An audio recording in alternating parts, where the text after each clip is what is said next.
Hi, everyone. Thank you so much for joining us for this episode of Go Behind the Ballot. I am Claire Campos O'Neill. And I am Nicole Abshire. And we are really thankful that you're here with us today. We are going to be continuing our conversation about abortion. And as you might recall from our Monday episode, we spoke with Scott White, who did an incredible job educating himself on this topic. And I discovered in our conversation that I was not very familiar with HB 1280, which we're going to talk about in this show. And it was kind of an about face in the conversation. I was like, oh no, I'm showing my ignorance here. And then I was like, it's okay. I'm not going to say cut, let's re-record. We're just going to push forward.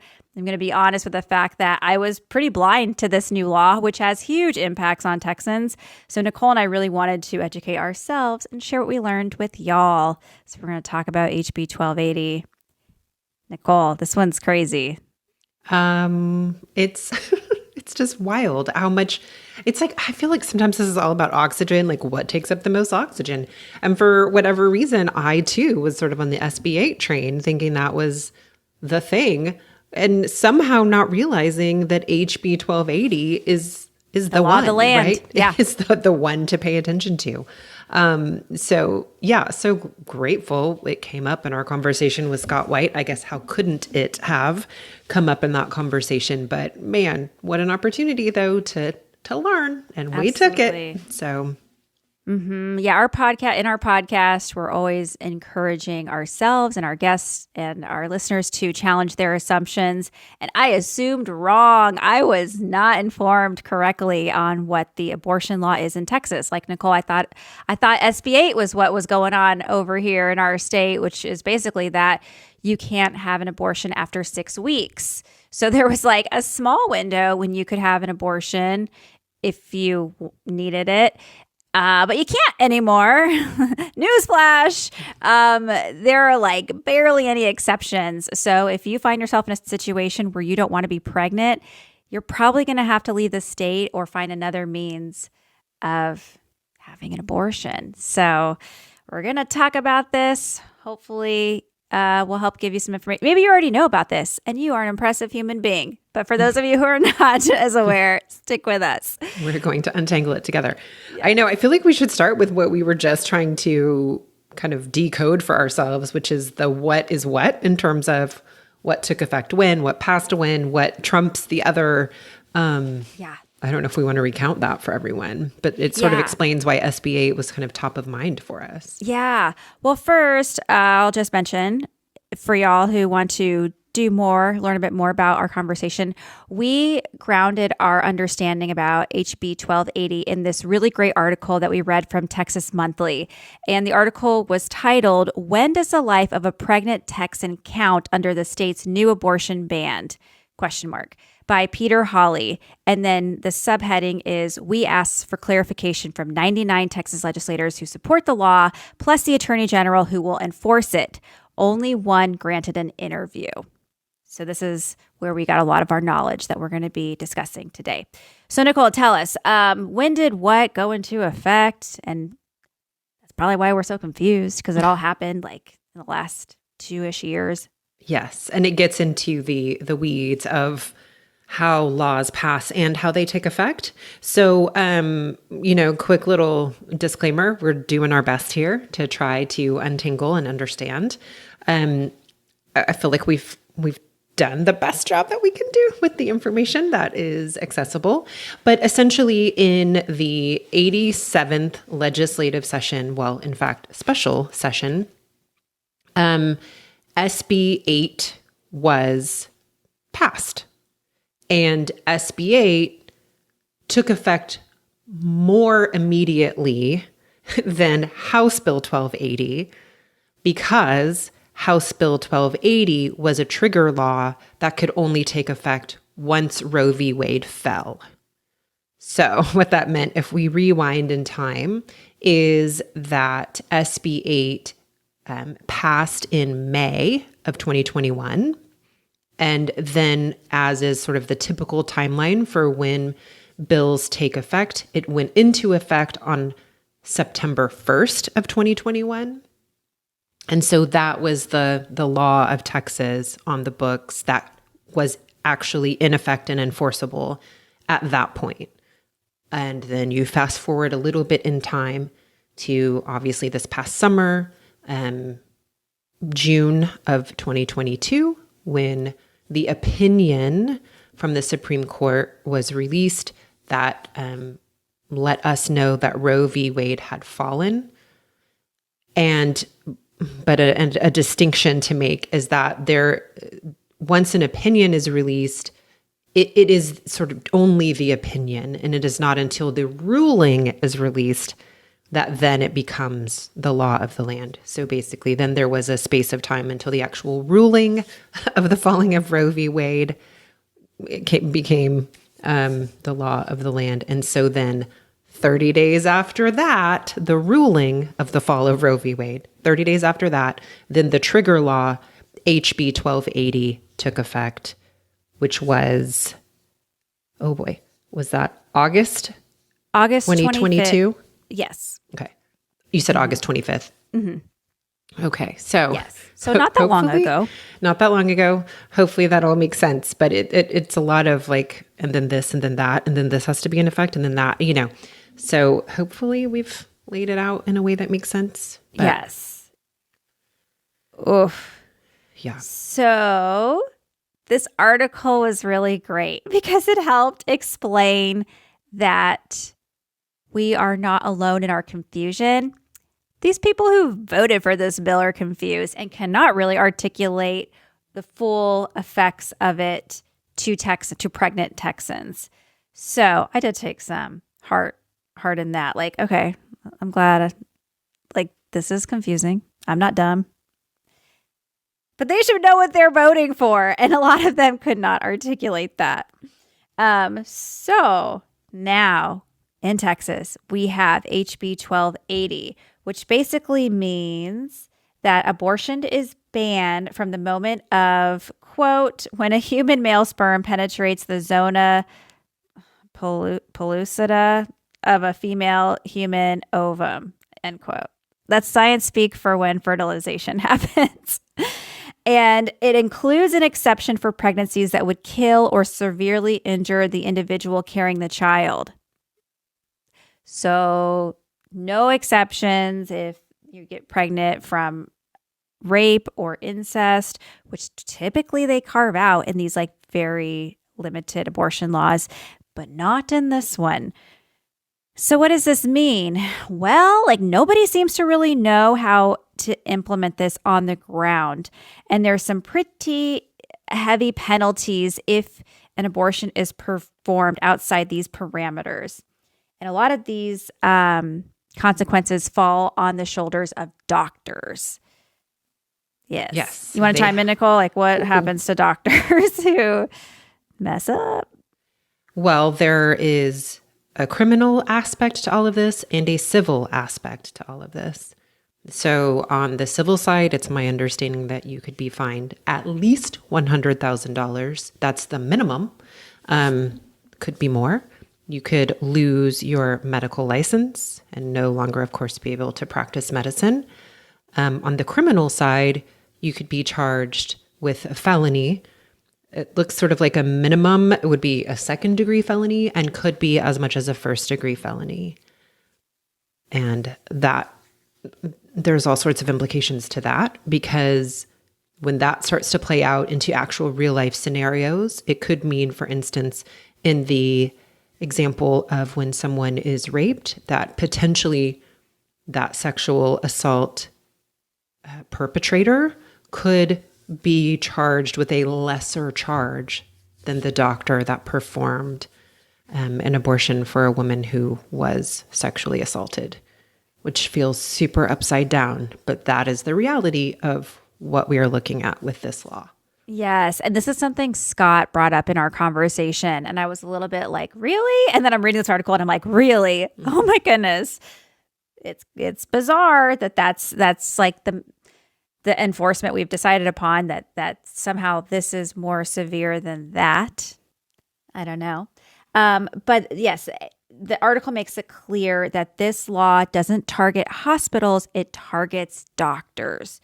So as I'm reading this, I'm like, oh my goodness, it would be really scary to be a doctor today, particularly an OBGYN who is dealing with pregnant patients day in, day out, because the article also says that terminating pregnancies is something that happens for whatever reason, and it's never been an issue where they had to pause and really consider, can I do what's best for my patient, because they were permitted to do so. Now they have to stop, go before, in some cases, like ethical boards that hospitals have, to ask if the abortion would be okay to move forward with, because if it isn't, they could be in all this trouble.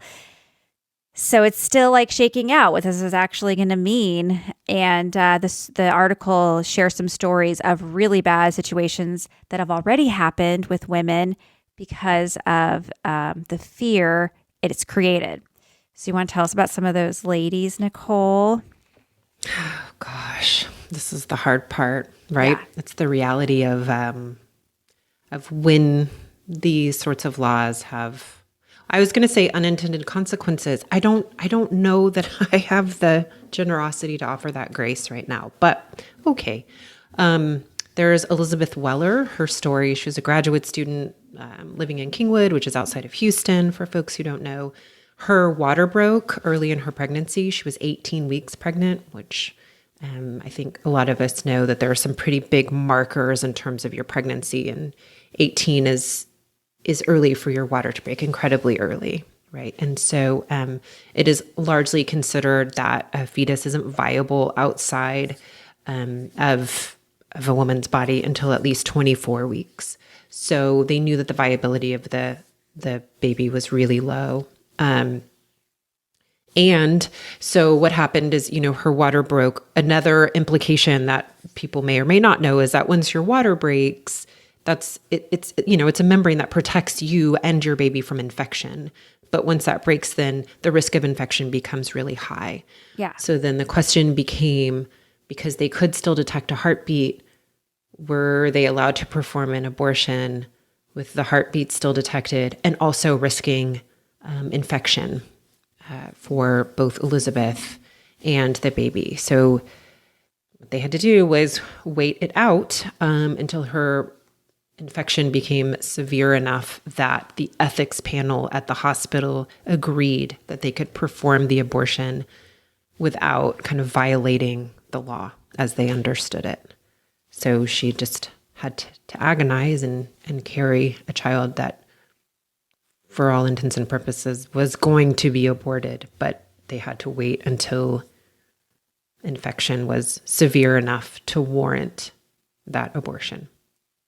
Yeah, I'm pretty sure the article says this. I'm trying to find exactly where it is. But basically, the article acknowledges that the law is black and white, but medicine is not. Does that sound right, Nicole? It does. Yeah, that these doctors, I think that story and some of the other stories in this article illustrate the fuzziness and the difficult decisions doctors have to make. But it's also this bigger question of like, I kept thinking like, whose life matters? Because like on the conservative side, you'll hear this argument like, well, we're doing this to protect life because we care so much about the life. And I'm just kept thinking like, whose life? Because in some instances, these women are having to carry out these pregnancies where their life is going to be put further in danger because doctors can't intervene sooner when they should, especially with the high likelihood that the fetus is not going to develop and they won't be able to carry the pregnancy to term. So, and it also affects their future ability to get pregnant and have successful deliveries. There's a lot of implications. I will say that the next story within the article, Claire, it's bad. Yeah. Yeah. Do you want to tell us about Marlena? I don't know if I can. Okay. So there is another cry. woman I'll share in the Houston area, Marlena Stell. It says she was forced to carry her dead fetus for 2 weeks after she experienced a miscarriage. And her doctor feared that if he removed it, he could be held in violation of SB 8. So the article goes on to say the doctor's refusal to remove the fetus placed Stell's health and her ability to have another child at risk. And okay, like for anyone who has been pregnant, I just, having gone through this twice in my life, I just can't imagine. Like pregnancy is really hard on you emotionally, physically, like everything.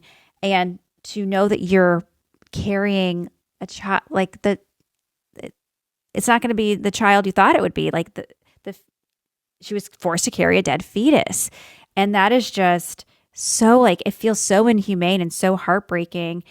But again, the doctor couldn't do what he would have done because he was scared of the consequences that these new laws created. And this is what's happening every day now with doctors and their patients and pregnant folks in Texas. Very sad. Yeah. Yeah, that one's a real struggle for me. Yeah. It said, this is like a sad sentence, but I think we need to highlight it. The article says, quote, some doctors who fear persecution to wait until a patient is at death's door to perform a life-saving abortion, end quote. So yes, these doctors are like, well, what's that moment when I can intervene because the law isn't clear? And when the author went to go try to get clarity, there was no clarity. And then, like Nicole said, you have to scratch your head and wonder, is it intentionally murky so that they pull back so much that we're not giving the medical care we should be giving? And that's why I think more people need to be like, this is not a good law for Texans. Whether you plan to get pregnant one day in your life or not, you know someone in your life who will be pregnant. And this is like, they could be looking at this scenario, and I can't imagine like the undue tragedy that they're going to have to suffer through. Some of them will have to suffer through because our lawmakers decided this is what they wanted for us. Yeah, it's a real struggle. I think, that if what you say is true, that your interest is in protecting life, then we've obviously raised real life scenarios, things that actually happened that are examples of how this doesn't protect life. And if I am feeling generous and I offer grace in terms of maybe not being in full recognition of the consequences of something that you enacted, okay, so if I offer that grace, but now that you know, I think that it is incumbent. I think that it is your duty. You are duty bound to revisit the consequences of a law that you support and ask yourself some hard questions. Is this actually protecting life? And if it is not, what guidance, what specific directions are you willing to give to physicians and women and pregnant people so that you can actually protect life? And so I really, really, really hope that in this 88th legislative session that we see clarification around this. I know, and maybe you're about to touch on this, but that Donna Howard introduced a bill, a very specific bill to carve out the exception for rape and incest, which feels like the minimum of what needs to happen. And I would imagine that she carved that out separately because it seems irrefutable. So surely we could get bipartisan support on an exception for rape and incest. And then I believe firmly, I'm going to go ahead and put my opinion right out there, that we need to have lawmakers who are willing to dive into the hard stuff and talk about these kinds of examples and give guidance on what physicians and pregnant people can expect, because this is not protecting life. Agree. And it's funny, like I thought about, I think about Brene Brown a lot, y'all. She's in my head. There's something she said in one of her books that I like to live by and like fall back on, but she says, clear is kind, unclear is unkind. And I thought about that reading this article. Like, this law is so unclear And it is just like so destructive because of that. And man, I'm like, lawmakers, you need to be clear about your intentions because people could face real penalties for not following your laws. Like, we have to remember here, like, laws are created by people and enacted by, in our state, in our country, our elected representatives. So let's not forget, we are making our laws. We can change our laws, but our laws really need to affect the will of the electorate. They need to reflect, ensuring that people can have really great, high quality lives. And as we're seeing in this fallout, it's damaging the lives of many pregnant women, folks who get pregnant, and the lives of doctors. Like, I mean, talk about the life of a doctor. Like, what if you're trying to do your best? You're making a decision, like, I'm going to terminate this pregnancy because I can tell that is what needs to happen right now. You get prosecuted, you're thrown in jail. What about their life? It's just like, I feel like they stop thinking through the consequences. And when faced, I mean, I guess that will remain to be seen. When faced with being confronted with the consequences, I am very curious to see if people will rise, if lawmakers will rise to the occasion and provide the clarity that is so desperately needed. Mm-hmm. Yeah. To shift gears a little bit, the author spoke to some of the folks with the Texas Right to Life organization and Texas Alliance for Life. These are both groups that are anti-abortion groups. And Kim Schwartz, who works for Texas Right to Life, talked about the bill, but she declined to discuss specific scenarios. And I was just like, right, because the specific scenarios are where this gets messy and complicated. And you can have your beliefs all day, but until like they're applied into the real world, do they really matter? Like, what are these real consequences? Like, I am not interested in your solutions until you are like willing to confront reality. Well, and I think that there's something about like when you, what am I trying to say? It's like you can still believe what you believe while also confronting the reality of the consequences of something you believe in. Do you know what I'm saying? It's like, if you sincerely believe, in anti-abortion measures, I think that I believe you've got to be willing to step up in this moment of seeing the consequences of having sort of, I think what's for some people, this is their lifelong goal to see the falling of Roe v. Wade. Like this, they've sort of finally gotten what they had been after for years and years. And now you are confronted with the reality of it. So it is time for you to also take the responsibility for that. Like, I just don't understand how you can turn away and not have to like stand and go, okay, I do still believe in the preservation of life. When it comes to a situation like, A, B, or C, here is our belief in how that should move forward. I may disagree with you. I mean, like, I'm not saying anybody may agree with what that is, but I think you've got to be willing to stand there and face it and answer for it. Mm-hmm.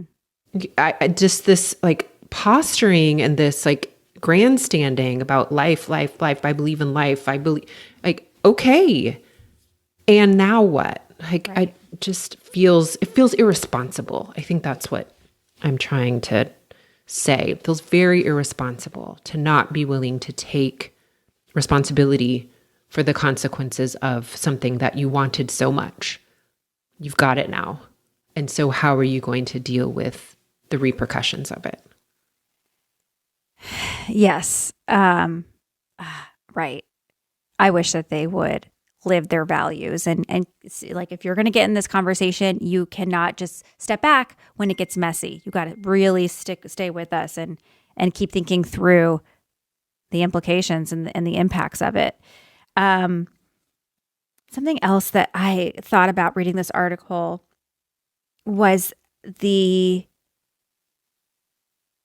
what do we do about like miscarriages and stillbirths. And we talked about this a little bit in our conversation with Scott White, but those are deemed abortions. Like medically, they're considered abortions. And I think Scott, because I asked, like, what is an abortion? And I think he said something to the effect of an abortion is when the products of a pregnancy exit the body prematurely. And sometimes it's deliberate and sometimes it's not deliberate. So right now, my understanding is that things like ectopic pregnancies, pregnancies when the fertilized egg implants outside the uterus, and miscarriages are not considered abortions.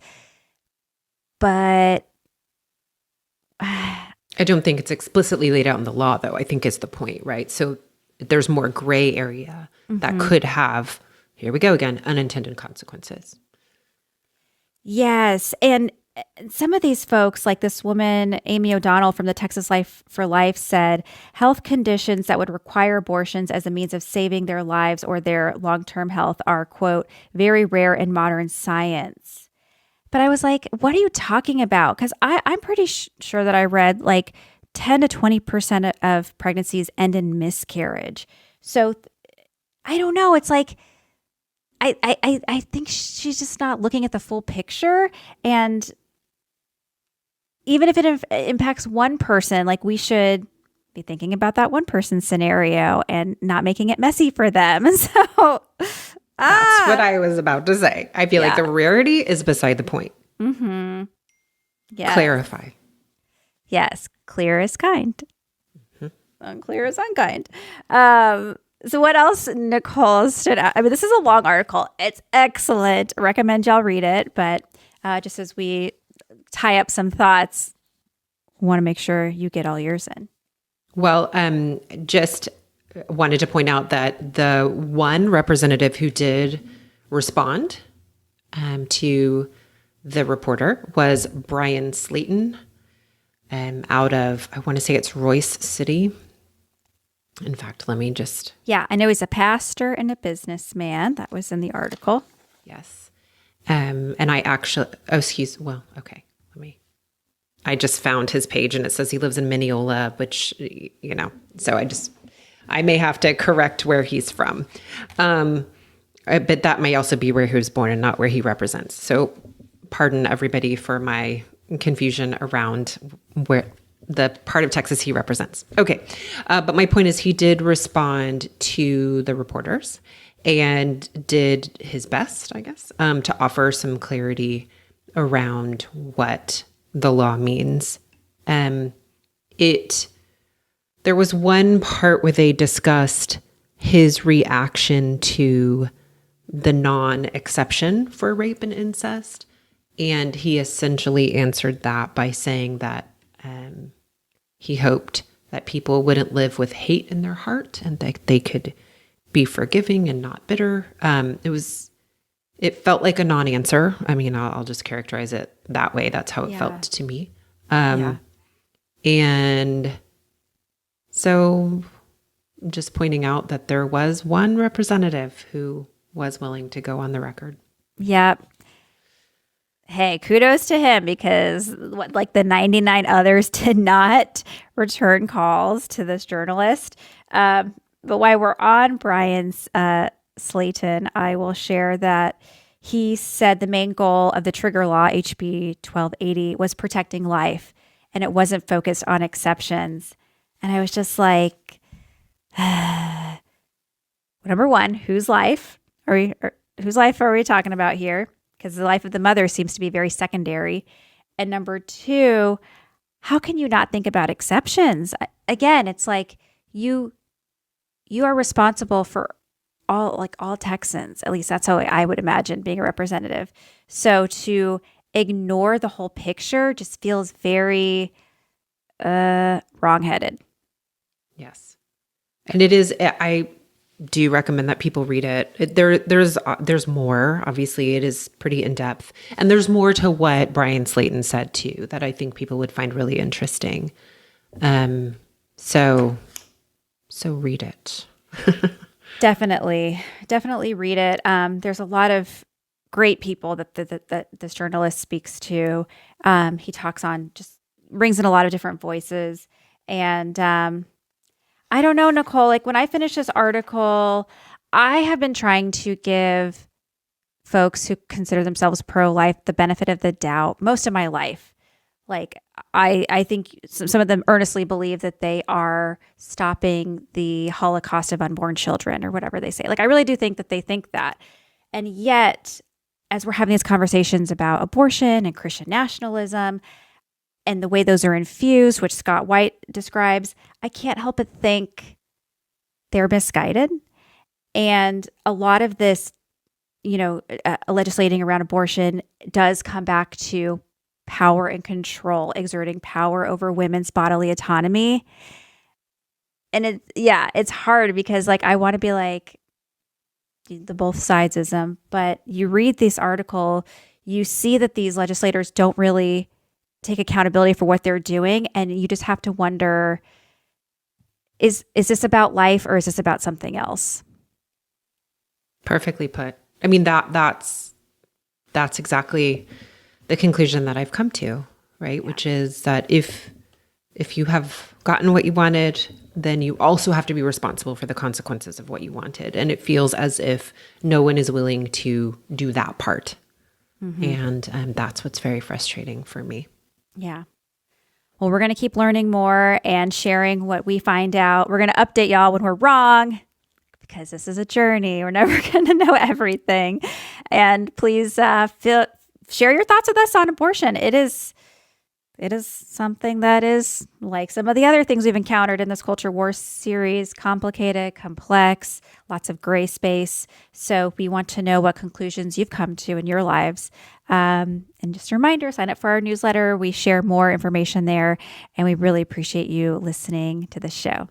Thanks, everybody.